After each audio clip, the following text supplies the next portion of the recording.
বৃষ্টি ধাৰাবাহিকখনৰ আজি নিশা আহিবলগীয়া এপিছডৰ প্ৰমো মুকলি হৈছে।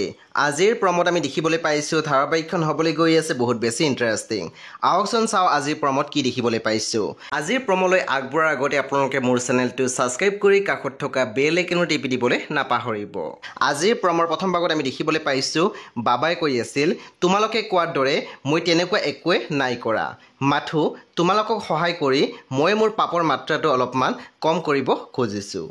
তাৰপিছত এই প্ৰমোত দেখিবলৈ পাইছোঁ বিৰিনাই ঘৰৰ পৰা দৌৰি আহি দৰ্জাখন খুলিবলৈ চেষ্টা কৰিছে। তাৰপিছত এই প্ৰমোত দেখিবলৈ পাইছোঁ সমীৰে মনদীপাক কৈ আছিল, আমি জীওক যিমান সোনকালে পাৰোঁ বিচাৰি উলিয়াব লাগিব মনদীপা, যিমান দেৰি জীওক বিচাৰোঁতে হ'ব সিমানে দেৰি কিশোৰ ট্ৰিটমেণ্টতো হ'ব। সেই বন্ধু বান্ধৱীসকল আজি নিশা ৮ বজাত ৰং টিভিত আহিবলগীয়া বৃষ্টি ধাৰাবাহিকখন খুবেই বেছি ইণ্টাৰেষ্টিং হ'বলৈ গৈ আছে। সেয়ে আপোনালোকে চাবলৈ একেবাৰে নাপাহৰিব।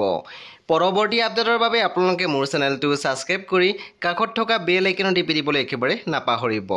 আৰু প্লিজ আপোনালোকে মোৰ ভিডিঅ' এটা লাইক কৰি দিব।